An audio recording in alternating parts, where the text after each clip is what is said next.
السلام عليكم ورحمة الله.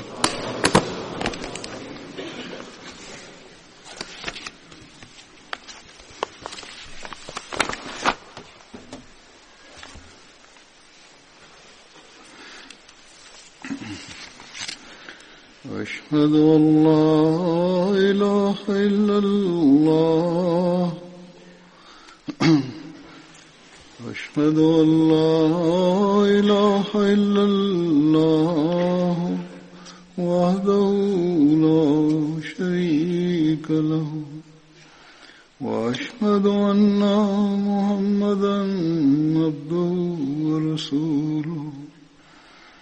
أما بعد فأعوذ بالله من الشيطان الرجيم. بسم الله الرحمن الرحيم. الحمد لله رب العالمين الرحمن الرحيم مالك يوم الدين. إياك نعبد وإياك نستعين. اهدنا الصراط المستقيم صراط الذين أنعمت عليهم غير المغضوب عليهم ولا الضالين.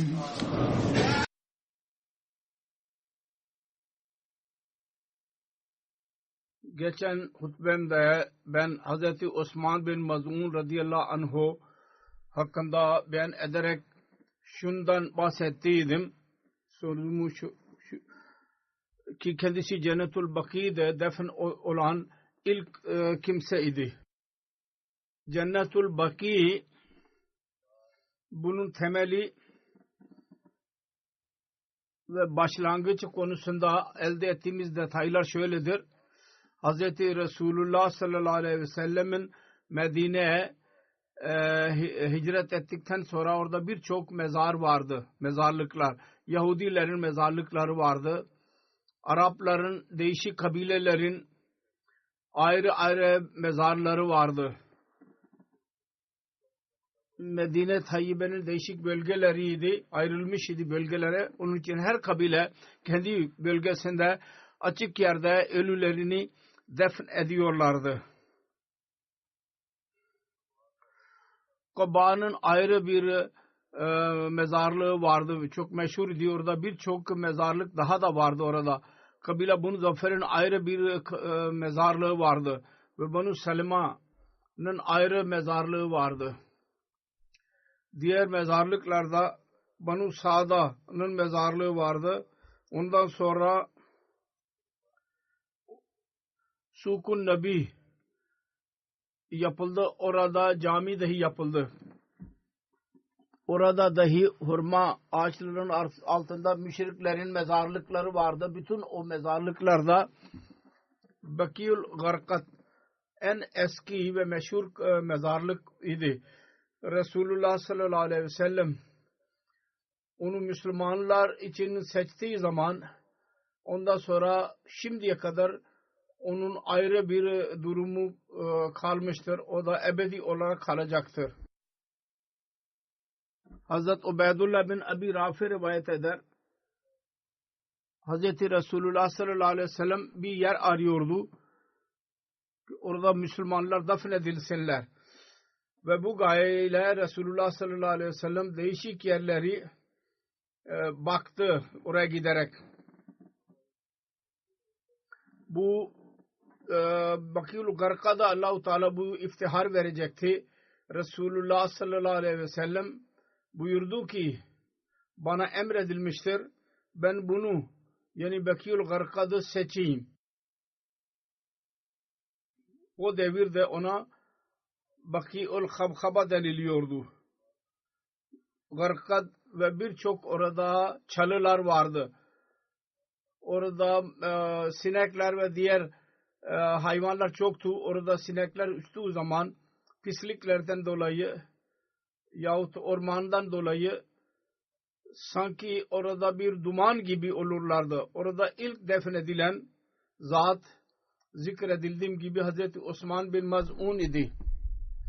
Resulullah sallallahu aleyhi ve sellem onun mezarının dışında bir taş koydu ve dedi ki bu bizim önümüzdür, öncümüz. Ondan sonra her kim ölürse insanlar Hazreti Resulullah izin alırlardı. Biz nerede dafn edelim onu? Resulullah buyurdu ki bizim öncümüz Hazreti Osman bin Mezun'un yanında. Baki Arapçada öyle bir yere denilir ki orada fazla ağaçlar olsun. Medine Tayyibe'de o yere Bakiul Garkad olarak isimlendirildi. Çünkü orada Garkad'ın ağaçları çoktu. Ayrıca diğer orada çöldeki çalılar vardı. Birçok sayıda. Ona Cennetül Beki dahi denilir. Cennet kelimesinin Arapçası anlamı bahçedir. Onun için bu yer Acemi ziyaretçilerde Cennetül Baki adıyla tanınıyor. Abdülhamid Kadri Bey bu tefsiri yazmıştır.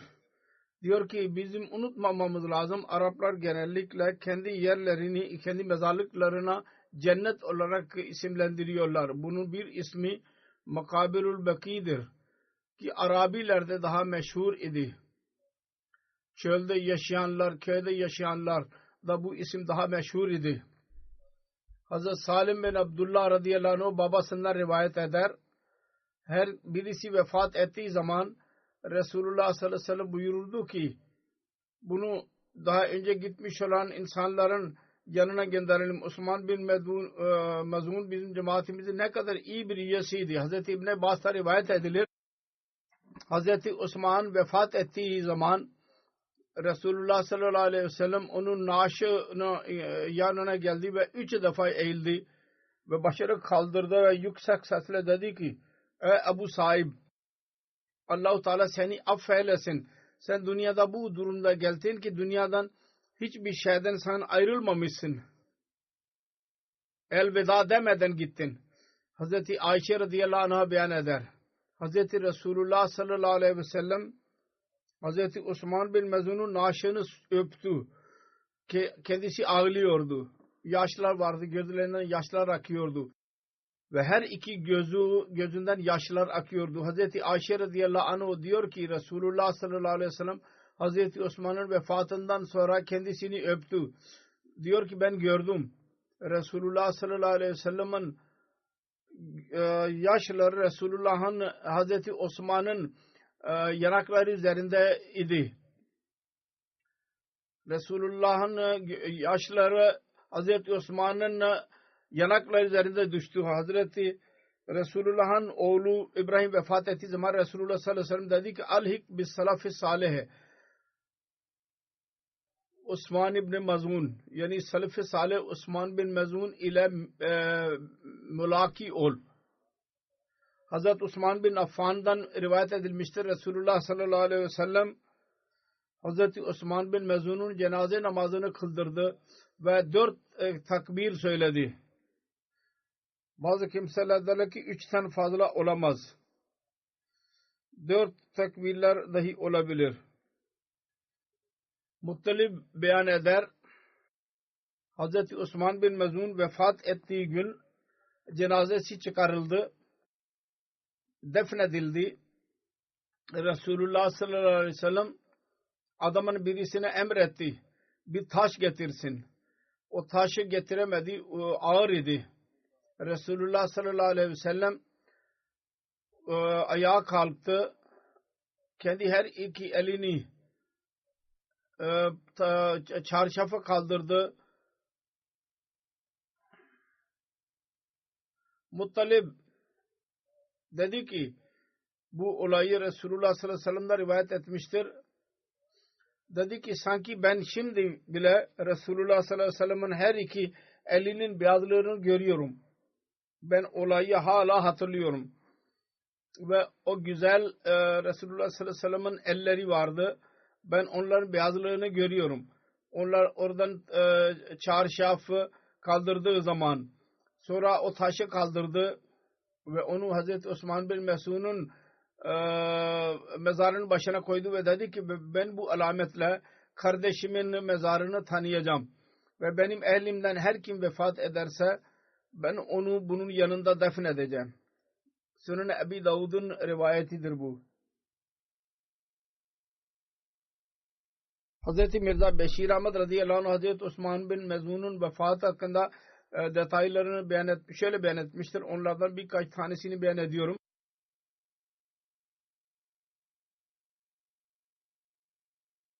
Hazreti Mirza Beşir Ahmet 2 Hicri'nin olaylarından bahsederek diyor ki aynı senenin sonunda Hazreti Resulullah sallallahu aleyhi ve sellem kendi ashabları için Medine'de bir mezarlık seçti. Ona Cennetul Baki deniliyordu.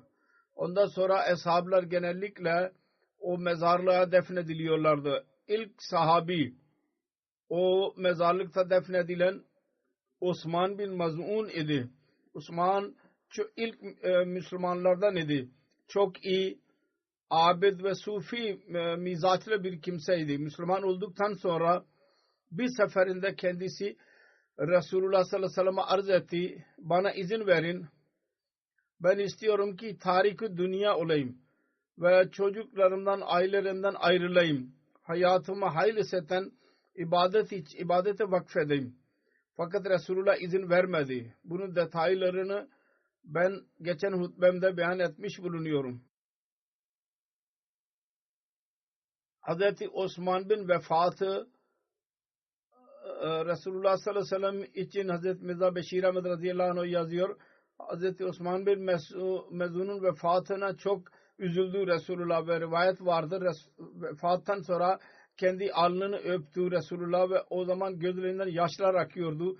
Defnedildikten sonra Resulullah sallallahu aleyhi ve sellem onun mezarının başında bir taş koydu alamet olarak ve arada bir Cennetul Beki'ye giderek kendisi için dua ederdi. Osman ilk muhacir idi. Medine'de vefat eden. Hazreti Osman bin Mazun'un vefatı üzerinde kendi karısı Mersi'ye yazdı. O şöyleydi. Ya ena cudi. Ey göz. Tercümesi şöyle der. Ey göz. Osman'ın ölümü üzerinde sen yaşlar akıt. O kendi yaradığının rızasıyla gece geçiriyordu. Ona müjde olsun ki o defnedildi. Bakiyul Garkat temizlendi bunun defniyle ve onun yeri sizinden sonra aydınlandı o toprak. Sizin vefatınızla kalbim sadme buldu. Ölünceye kadar sona ermeyecek ve benim bu durum değişmeyecek. Karısı bu kendi hislerini böyle beyan ettiydi. Şiir olarak. Hazreti Ümmü Ala Ansari kadınlardan birisiydi. Resulullah sallallahu aleyhi ve sellem'e biat ettiydi. O anlattı. Ansarlar muhacirlerin kalması için kuralar attılar. Hazreti Osman bin Mazmun'un kurasını ikamet için bizim evimizde çıktı. Ümmü Ala diyordu ki Hazreti Osman bin Maz'un bizim yanımızda kaldı. Hastalandı. Biz ona hizmet ettik. Vefat edince biz onun kendi elbisesiyle defnettik. Resulullah sallallahu aleyhi ve sellem bize geldi. Ben dedim Hazreti Ümmü Ala diyor ki ben arz ettim. Allah-u Teala'nın rahmeti olsun Ebu Sahib onun künyesiydi. Hazreti Osman bin Maz'un'un künyesiydi. Resulullah'ın önünde bu kelimelerini tekrarladı. Hazreti Ümmü Ala Allah-u Teala'nın rahmeti olsun üzerinde. Benim şehadetim senin hakkında şudur ki Allah-u Teala sana mutlaka onur vermiştir. Bu kelimelerini tekrarladı Resulullah'ın önünde. Ben şehadet ediyorum ki Allah-u Teala sana onur vermiştir mutlaka. Resulullah sallallahu aleyhi ve sellem benim sözümü dinledi. Sordu. Bana sordu. Sen nereden bildin? Allah-u Teala ona mutlaka onur vermiştir.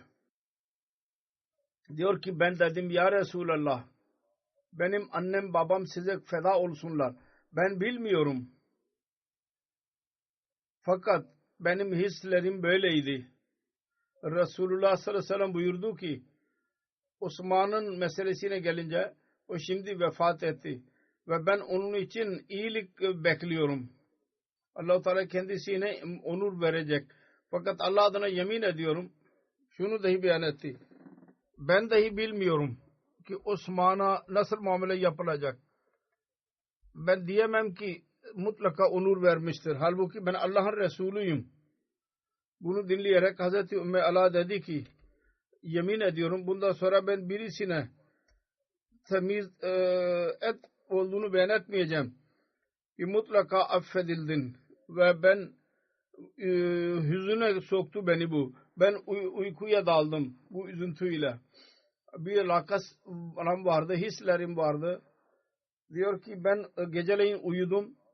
Rüyada Hazreti Osman'ın bir pınarı bana gösterildi. O akıyordu sudan. Bu Hazreti Osman'ın pınarıdır. Bunu gördükten sonra ben Resulullah sallallahu aleyhi ve sellem'in huzuruna gittim. Ve kendisine anlattım ki böyle bir rüya gördüm. Resulullah buyurdu ki bu onun amelidir. Bu pınar Allah-u Teala sana göstermiştir. O cennettedir ve onun amelidir. Ki pınarları orada akıyordur şimdi. Bu da Resulullah sallallahu aleyhi ve sellem'in terbiyesinin bir yoluydu. Boşu boşuna kesinlikle Allah-u Teala'nın mağfireti konusunda şehadet vermeyiniz. Evet, rüyada Hz. Osman bin Mezun'un yüce amelleri bir pınar gibi gösterildi kendisine. Hz. Ümmü-i-Ala'ya Hz. Resulullah sallallahu aleyhi ve sellem onu destekledi. Yoksa Resulullah sallallahu aleyhi ve sellem biliyordu ki bu Bedri ashablardan Allah-u Teala razı olmuştur. Ve Resulullah sallallahu aleyhi ve sellem'in duaları ve kendisi hakkında kendi hislerini beyan ettiydi Resulullah. Açıklıyor ki kendisi onlar hakkında kesin biliyordu ki Allah-u Teala dualarını kabul edecek ve onlar Allah'a yakın olacaklardır. Fakat yine dedi ki şehadet veremeyim birisi hakkında. Lehinde Musned Ahmed bin Hanbel de bu konu şöyle beyan edilmiştir. Harice bin Zeyd kendi annesinden rivayet eder. O dedi ki Hz. Osman bin Mezun vefat edince Harice bin Zeyd'in annesi dedi ki Ebu sahib sen temizsin. Senin iyi günlerin çok iyiydi. Resulullah sallallahu aleyhi ve sellem onu dinledi ve dedi ki bu kimdir? Dedi ki ben Resulullah sallallahu aleyhi ve sellem dedi ki neyi anlatıyorsun? Ben arz ettim ki ya Resulullah sallallahu aleyhi ve sellem Osman bin Maz'un yani omali ve onun ibadeti öyleydi ki bunlar atıyor ki Allah-u Teala mutlaka ona mağfiret eylemiştir, affetmiştir. Resulullah sallallahu aleyhi ve sellem buyurdu ki Osman bin Maz'un biz onda iyilik dışında bir şey görmedik. Şüphesiz öyle birisiydi ki iyilik dışında ben bir şey görmedim onda. Fakat dedi ki şu dahi unutmayınız ben Allah'ın Resulüyüm. Ancak Allah adına ben dahi yemin ediyorum ki ben dahi bilmiyorum ki bana karşı nasıl davranılacak. Resulullah sallallahu aleyhi ve sellem'den daha fazla Allah-u Teala'nın bir sevgilisi yoktur. Resulullah'ın Allah'ın sevgilisidir. Fakat Allah-u Teala bir niyazdır. Ve onun korkusunun durumu böyleydi. Ki kendisi hakkında dahi diyordu ki ben bilmiyorum ki benimle nasıl muamele yapılacak. Onun için bizim için ne kadar korku yeridir. Ve ne kadar bizim düşünmemiz lazım. İyi ameller yapalım. Allah-u Teala'nın ibadetine dikkat edelim. Ve ebedi olarak kibarlıkta daha da ileri adım atalım. Ve daima Allah-u Teala'nın merhameti ve onun lütfunu isteyelim Allah'tan. O kendi rahmetiyle, lütfuyla bizi affetsin, bağışlasın. Musned Ahmed bin Hanbel'in başka bir rivayetinde yazılıdır. Hazreti Ümmü Ala diyor ki bizim evimizde Osman bin Mazun hastalandı. Biz ona hasta bakıcılık yaptık. Ölünce biz onu kendi elbiselerine sardık. Resulullah sallallahu aleyhi ve sellem bizim evimize teşrif buyurdu. Ben dedim ki ey Ebu Sahib, Allah-u Teala rahmeti üzerinizde olsun. Ben şehadet ediyorum ki Allah-u Teala sana onur vermiştir. Resulullah sallallahu aleyhi ve sellem dedi ki sen nasıl biliyorsun Allah-u Teala ona onur verdiğini? Dedi ki ben bilmiyorum. Benim annem babam size feda olsunlar. Resulullah sallallahu aleyhi ve sellem dedi ki şüphesiz ölüm hak tarafından kendisine geldi. Ben onun için hayır bekliyorum. Allah-u Teala hayır muamelesini yapacak kendisine karşı. Fakat Allah'tan yemin ediyorum ben dahi bilmiyorum. Ben Allah'ın Resulüyüm ki bana karşı nasıl muamele yapılacak. O dedi ki ben dedim ki ben ondan sonra hiçbir insanın pak olduğunu beyan etmedim. Beyan etmeyeceğim. Fakat ondan sonra ben üzüldüm. Sonra rüyadan bahsetti. Resulullah sallallahu aleyhi ve sellem'e rüyasını anlattı. İki ayrı ayrı kitaplarda, hadislerde bu olaydan bahsedilmiştir. Allah-u Teala derecelerini yükseltmiştir. Resulullah sallallahu aleyhi ve sellem'in duaları vardı ve ebedi olarak yükseltmeye devam etsin ve onun güzel örneklerini biz de kendimizde ona yapalım. Bundan sonra zikredeceğim Vahab bin Abi Sarha adlı sahabidir. Hazreti Vahab'ın babasının adı Sa'd idi. Kabile Banu Amir bin Luay ile alakalıydı. Abdullah bin Sa'd bin Abi Sarha'nın kardeşiydi. Annesinin adı Buhana binti Cabir idi. Aşeri kabileden idi. Hazreti Vahab'ın kardeşi Abdullah bin Sa'd dahi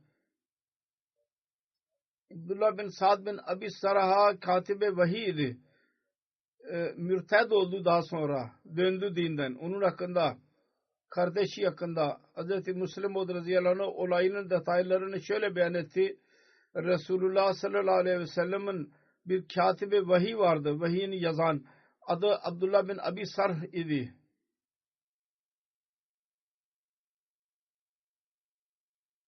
Sirat-ı Halebiye'de yazılıdır ki Hz. Osman bin Affan'ın süt kardeşiydi. Diyor ki kendisine bir vahiy indirilince onu çağırarak yazdırırdı. Bir gün Müminin suresinin bir ayeti kerimesini 14. ve 15. ayetini yazdırıyordu. Şu makama elde suman şanahu halkan ahar buraya ulaştığı zaman onun ağzından çıktı vahiy yazan çaresiz olarak hemen çıktı ki fetebarakallahu ahsenul halikin. Suratul Mu'minun'un ayetinin 15. ayetinde bunun zikri vardır. Resulullah sallallahu aleyhi ve sellem buyurdu ki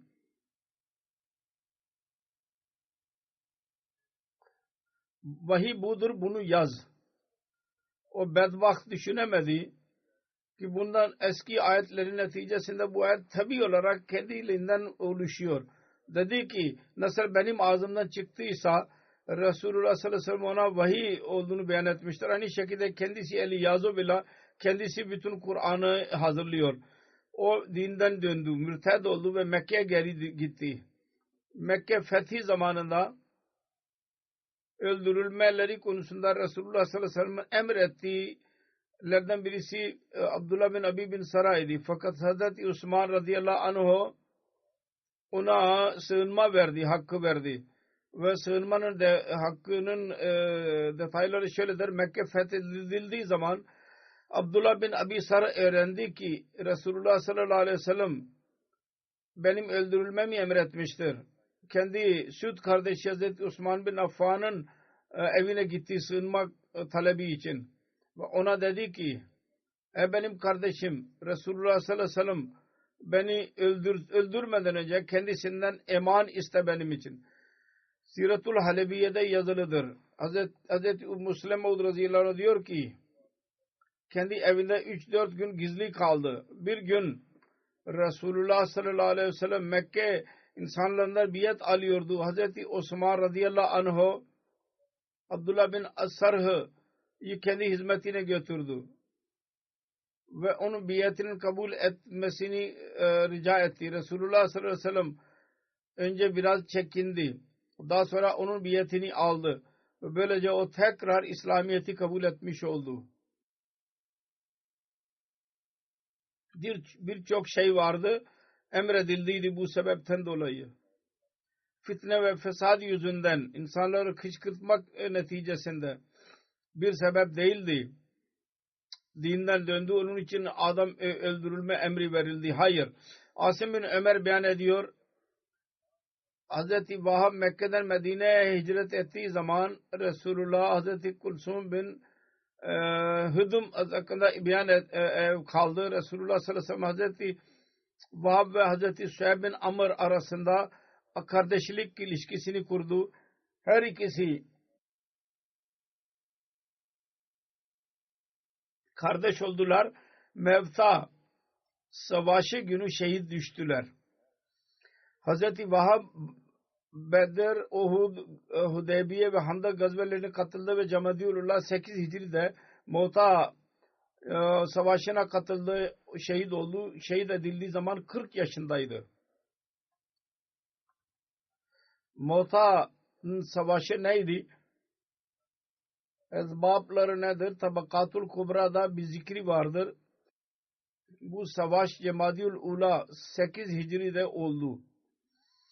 Resulullah sallallahu aleyhi ve sellem Hazreti Haris bin Ömer de ilçi olarak Basra'nın kralına gönderdi. Mektubla Mevta yerine ulaştığı zaman Şerabil bin Amr Gassani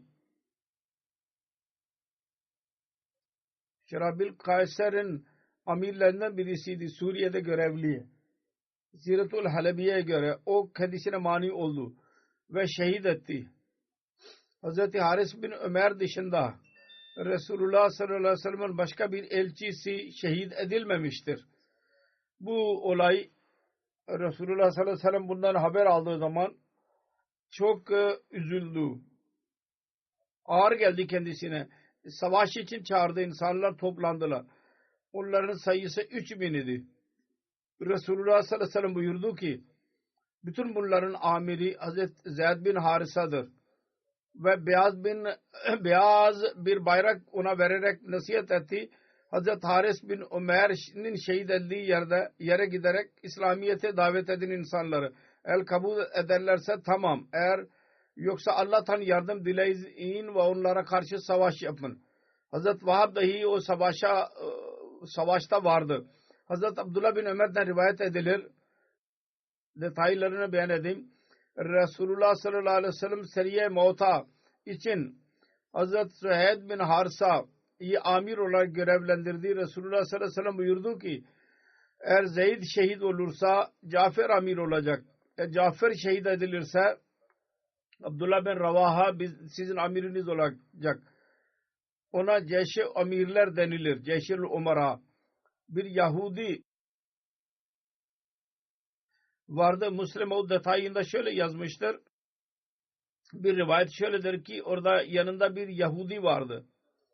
Resulullah sallallahu aleyhi ve sellem'in sözünü dinlediği zaman Hazreti Zeyd'in yanına geldi ve dedi ki eğer Muhammed sallallahu aleyhi ve sellem doğru ise sizin içinizden hiçbirisi diri geri gelmeyecek. Bunun üzerine Hazreti Zeyd dedi ki ben diri geleyim yahut gelmeyeyim. Fakat bu şüphesiz kesindir ki Hz. Muhammed Resulullah sallallahu aleyhi ve sellem Allah-u Teala'nın doğru peygamberidir, nebisidir. Bu savaşın olaylarını Resulullah sallallahu aleyhi ve sellem tarafından kendisine haber verildi şehitlerin. Bu konuda bir rivayet vardır. Hz. Enes bin Malik bir rivayet eder. Resulullah sallallahu aleyhi ve sellem buyurdu ki Zeyd bayrak aldı, şehit düştü. Sonra Cafer onu aldı, o da şehit oldu. Sonra Abdullah bin Ravaha o bayrağı taşıdı, o dahi şehit düştü. Bu haber verirken Resulullah sallallahu aleyhi ve sellem'in gözlerinden yaşlar akıyordu. Sonra buyurdu ki, sonra Halid bin Velid lider olmadan onu aldı ve ondan sonra zafere ulaştı. Allah-u Teala bu eshabların derecelerini yükseltmeye devam etsin. Onların zikrinden sonra şimdi ben bazı merhumlerin zikrinden bahsedeceğim. Onun cenazesini kıldıracağım. Birinci zikir Mukarrem Malik Akram Bey'in cenazesidir. Murabbi idi cemaatin. 25 Nisan günü Manchester'te vefat etti. İnna lillahi ve inna ileyhi raciun. Cenazesi burada hazırdır. Namazdan sonra cenazesini kıldıracağım. İnşallah Teala dışarıya giderek. 2 Şubat 1947 senesinde Malakval'da Gujarat'ta doğdu. 1961 senesinde biat etti kendisi. Cemaate girdi. Onun kardeşi Ahmedi'ydi. Daha önce Masr Azam Bey, o kendisi biat etti. Onun vasıtasıyla bu da biat etti. Bir makale yazdıydı, ben hatırlıyorum. Bunda yazdıydık. Ben Rabba için, tahsil için geldim. Ve ondan sonra biat ettim. Ve Rabba'nın etkilendim çevreden. 1962 senesinde kendisinin biatten sonra cemaat için hayatını vakfetti. BA yaptıktan sonra Şahit ve Arap Fazıl diplomalarını aldı. 1971 senesinde murabbi olarak görevlendirildi. 3. halife nikahını 1970 senesinde Abdülkerim Hanım ile Moli Abdülbeşaret Abdülgafur'un kızı ile nikahını kıydı. Bu Pakistan'da değişik bölgelerde ve dış ülkelerde dahi hizmet etmek nasip oldu kendisine. İngiltere'de Oxford, Manchester, Glasgow ve Cardiff cemaatlerinde 30 seneye kadar hizmet etti. Bütün 48 sene hizmet etmiştir İslam'a. İngiltere'de dahi Naib Afsar Jalsagah görevini yaptı. Birkaç sene 71, 72, 73 senesinde Pakistan'da kaldı değişik yerlerde. 73'ten 77'ye kadar Gambiya, sonra 77'den 79'a kadar Karachi, Pakistan, sonra 79'da 80'de Vakalet-i Tebşir'de kaldı merkezde. 80'den 83'e Nijerya Ilaro College'in fakültesinin müdürü, sonra geri ve 89'a kadar Rabbat'a kaldı. 89'dan 2018'e kadar İngiltere'de hizmet etmek nasip oldu kendisine. Ve hastalıktan dolayı, yaşlıdan dolayı 2007 senesinde emekliye ayrıldı. Ondan sonra tekrar göreve girdi ve 2018 seneye kadar hizmet etti. Geçenlerde hastalıktan dolayı vakfe zindagi vakıf olur. Fakat faal hizmet yapamadı ve böylece emekliye ayrıldı. Biz diyebiliriz ki birkaç ay dışında hizmet etmedi faal bir şekilde, fakat bir bakımdan hizmet ederek hayatını vefat etti. İngiltere amiri yazıyor, çok çalışkan, itaat eden birisiydi. Mizacı çok kibar idi. Hangi hizmet kendisine verilirse çaba ile onu yerine getirirdi. Hemen rapor verirdi. Manchester'de Darul Aman Camisi yapıldı. Malik Bey cami için para topladı, faal rol oynadı. Atal Mucib Raşid Bey diyor ki, Ekrem Bey çok iyi ahlaklara sahip idi. Çok ihlas fidai bir Ahmediydi. Coşkulu bir muballik, görevini iyi yapan, hilafetin itaatinde yüce mertebe sahip bir hizmetkar idi. Mecid Siyalkoti Bey diyor, birçok iyiliklere sahip idi. Birincisi şu ki, hilafetin bir hizmetkarı idi. Tebliğ zevki çoktu. Okuduğu öğrenciyken dahi Siyalkoti Bey diyor ki bizim öğrenciyken izin günlerinde bizim köye geldi bir defa. Orada dahi dedi ki tebliğ yapalım. Ve sonra tebliğ yaptı orada. Ve Huddam ve Ansar'ın için kendi izinlerini dahi verdi. Tebliğ için vakfettiydi.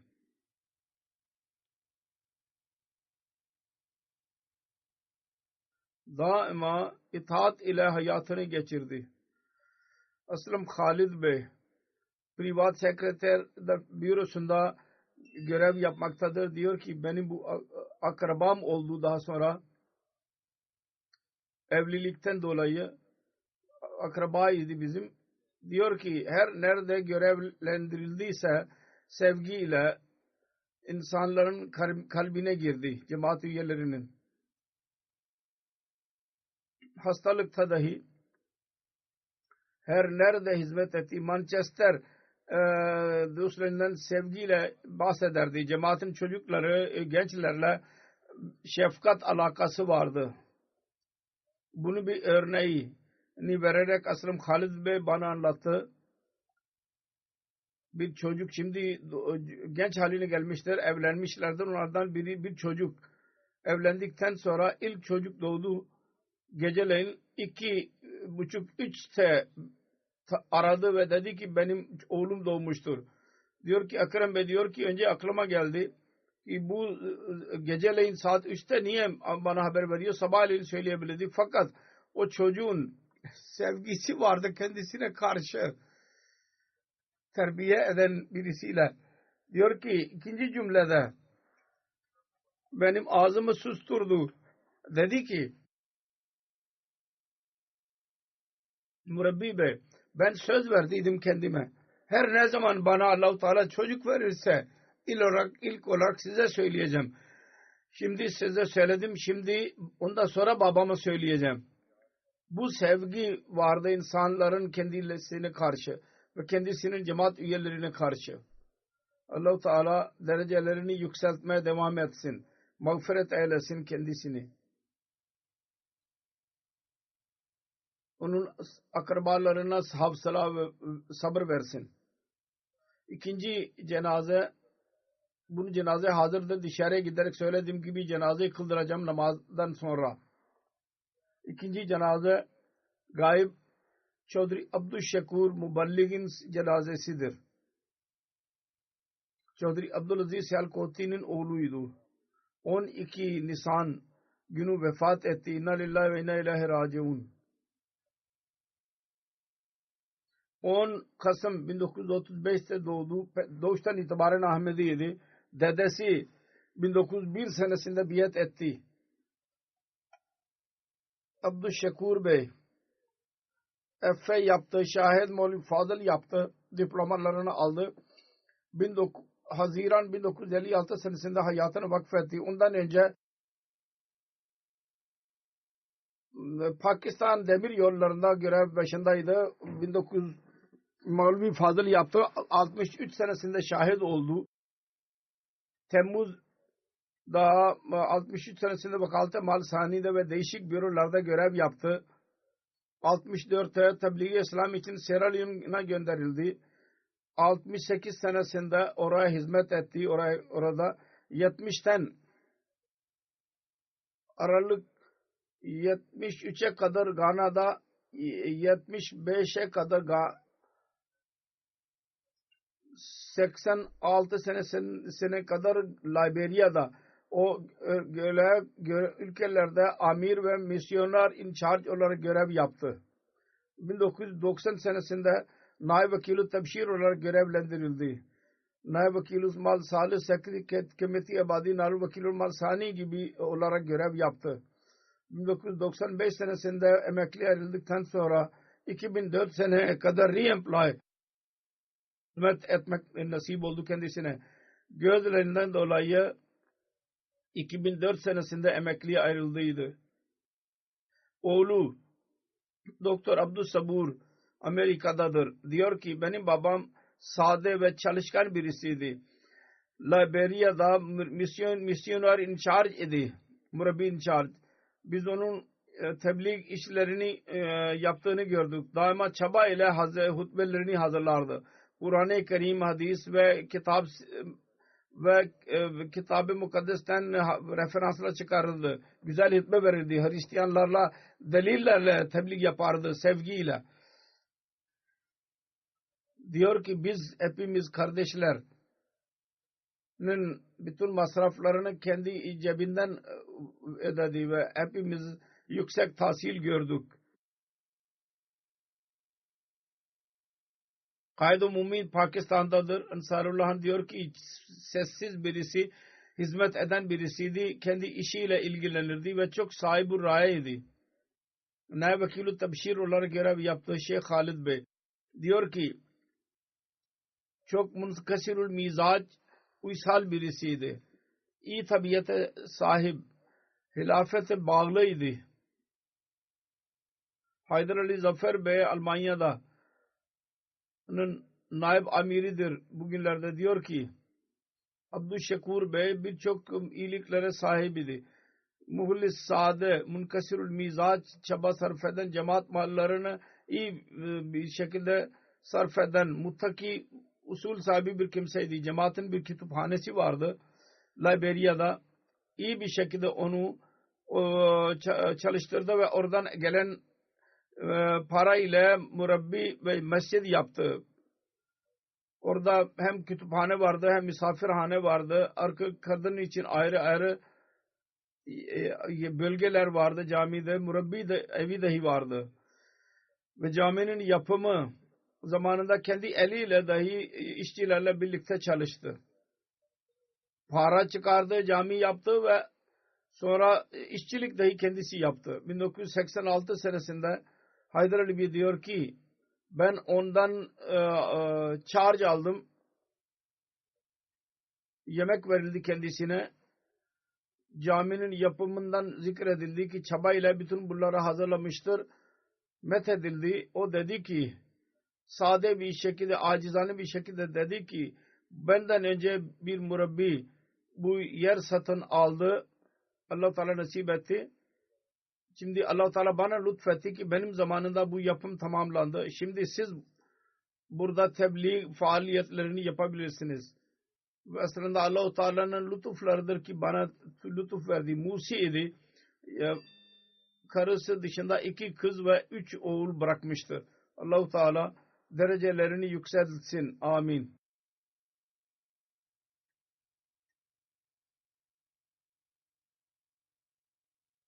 Üçüncü cenaze gayb. Malik Saleh Muhammed Muallim'in cenazesidir. Vefat etti. İnna lillahi ve inna ilahi raciun. Onun dedesi Malik Allah Bakş Hz. Mesih Maud Aleyhisselatü Vesselam'ın eshablarından idi. Güneş ve ay tutulması alametini gördü ve yayan giderek Kadiyan'a gitti ve Mesih Maud Aleyhisselatü Vesselam'ın eli üzerinde biat etti. Babası Malik Ghulam Muhammad ilk murabbilerden birisiydi. Babası dahi muallim idi. Kendisi 1959 senesinde doğdu. 76 senesinde Cami Ahmediye'ye girmeye çalıştı. Fakat yaşlılıktan dolayı giremedi. Kotri'de bir fabrikaya girdi. İş yapmaya başladı. Oğlu yazıyor diyor ki benim dedem Malik Ghulam Muhammad muallim idi. Kendisiyle mülaki olmaya gitti. Kotri oranın çevresini sevmedi. Hemen dedi ki işi bırak ve Vakf-ı Cedid'in altında muallim olarak hayatını vakfet. Bu da işini bıraktı. Evlendiydi o zaman. Orada 450 rupi maaş alırdı o zaman. Muallim sınıfa girdi ve ondan sonra muallim oldu. O da cemaat tarafından kendisine 135 rupi verilirdi kendisine. Fakat diyordu ki büyük bir onurdur bu benim için. Ki Allah-u Teala din hizmeti yapmayı bana nasip etmiştir. Yani maaşının 4'te biri ancak alabildi yahut 3'te biri gelirine razı oldu. Vakf başladı. Önce dünyayı kazanıyordu. Nagar Parkar'da görevlendirildi. 1979 senesinde zor durum idi. oğlu yazıyor, kendisi murabbidir. Benim annem beyan eder, Nagar Parkar'ın bir köyü de görevlendirildi. Orada uzun zamandan beri bir muallim evi kapalıydı. Ev yoktu. Babam uzun yerlerden gündüz su ve toprak biriktirirdi ve geceleyin annem babam kerpiçler hazırlarlardı ve onlar yapınca evini yaptılar. Çünkü orada oturmak için yer yoktu.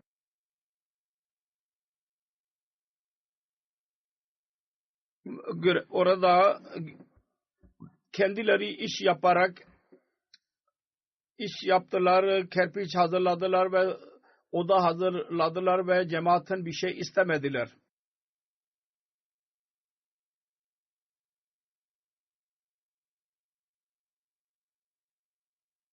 Oğlu yazıyor, Nagar Parkar'da bana anlattı. Nagar Parkar'da kolaylık yoktu. Bütün aylık ve homeopatik ilaçlarını getirirdi Rabba'ya geldiği zaman. Uzak yerde kaldığı için. Bir seferinde toplantı için geldiydi. Dönüşte yol unuttu. Orada çöl vardır ve yol üzerinde insan izlerini bırakarak ya oradan insan yolunu kaybetti. Bu arada suyu dahi bitti. Çok sıcaklık olur orada. Susuzluktan dolayı ve yorgunluktan dolayı bayıldı. Orada düştüydü. Bu arada iki develi oradan geçti. Baktılar ki adamın birisi düşmüştür. Yanına geldiği zaman öğrendiler ki bu doktordur. Çünkü Nagar Parkar'da homeopati ilaçları verildi. Onun için kendisi doktor olarak meşhur olmuştu. Bu her ikisi hastalarıydı. Tanıdılar. Su verdiler kendisine. Daha sonra köyüne getirdiler. Gece orada geçirdiler ve ondan sonra ertesi gün merkezine götürdü. Diyor ki evladına namazı telkin ederdi. Namaz kılan öldüğü zaman dahi teheccüdünü etti ve annesini dahi kaldırdı, uyandırdı. Çok ahlak sahibi, insanları seven birisiydi. Birisi kötü davranırsa daima sabırlı davranırdı, hiç cevap vermezdi. Ve insanlarla alaka kurmak için iyiydi, meşhur idi.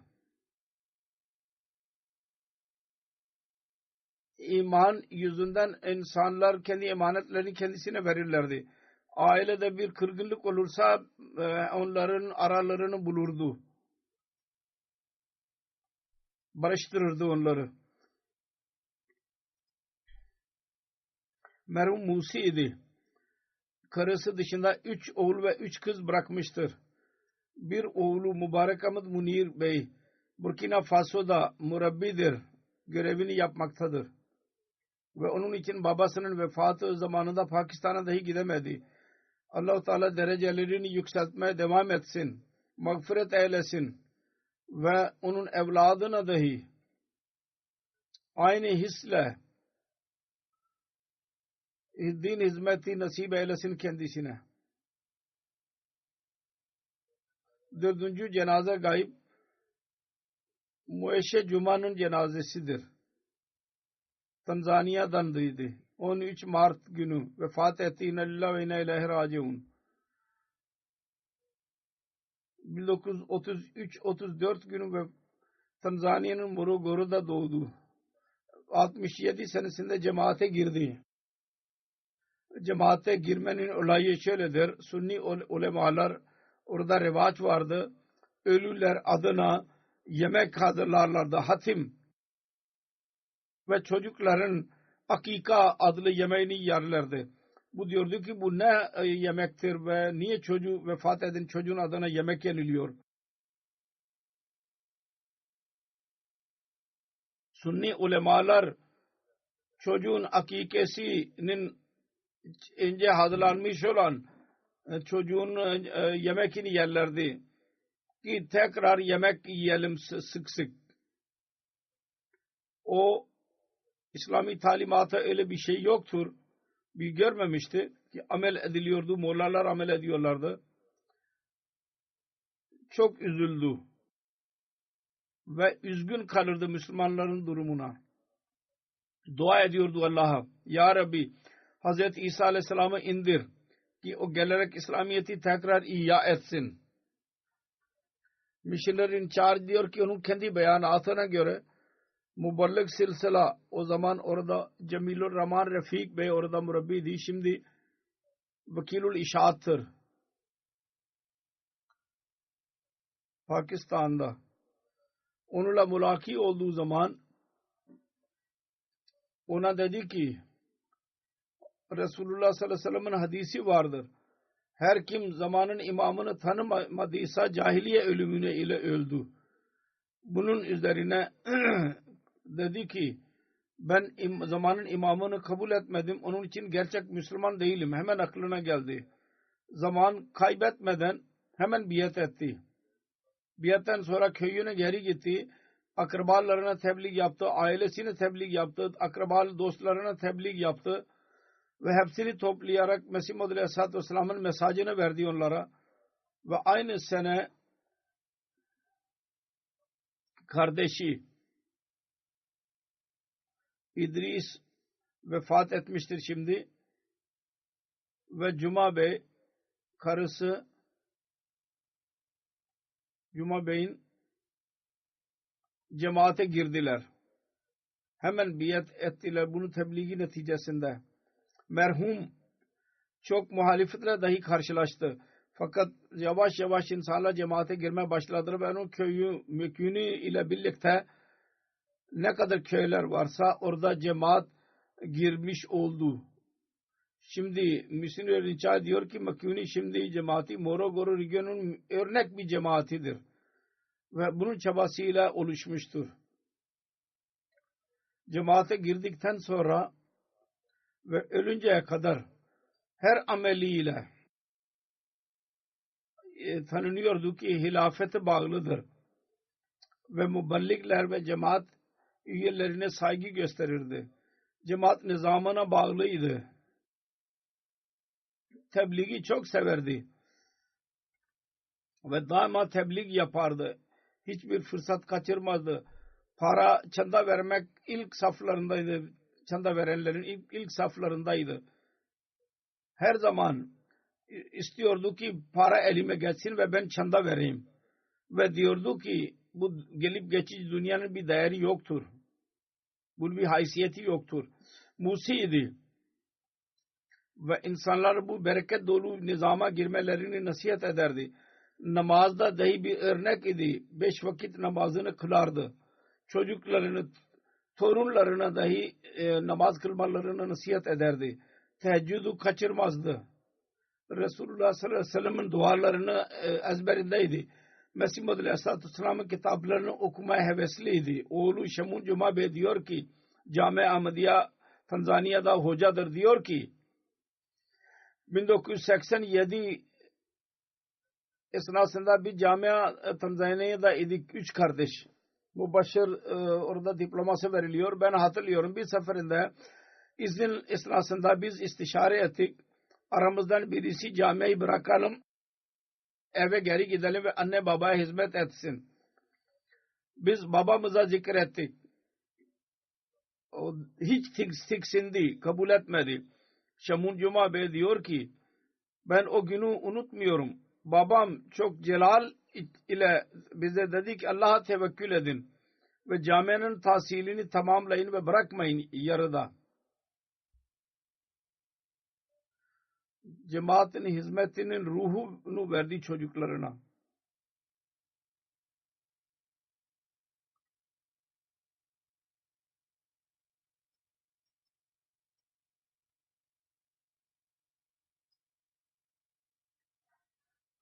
Allah-u Teala rahmet eylesin, mağfiret eylesin, kendisini derecelerini yükselsin ve onun neslini dahi İslamiyet'e hizmet eden, İslamiyet'e, dine hizmet edenler haline getirsin.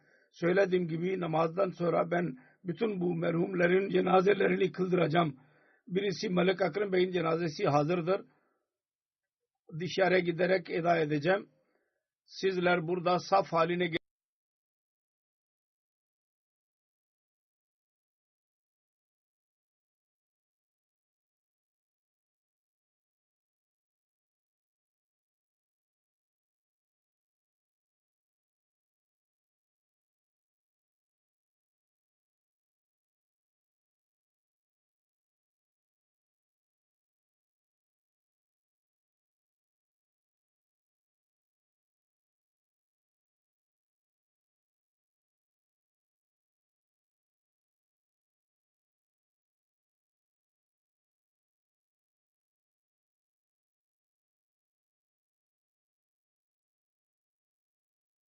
में शामिल हों।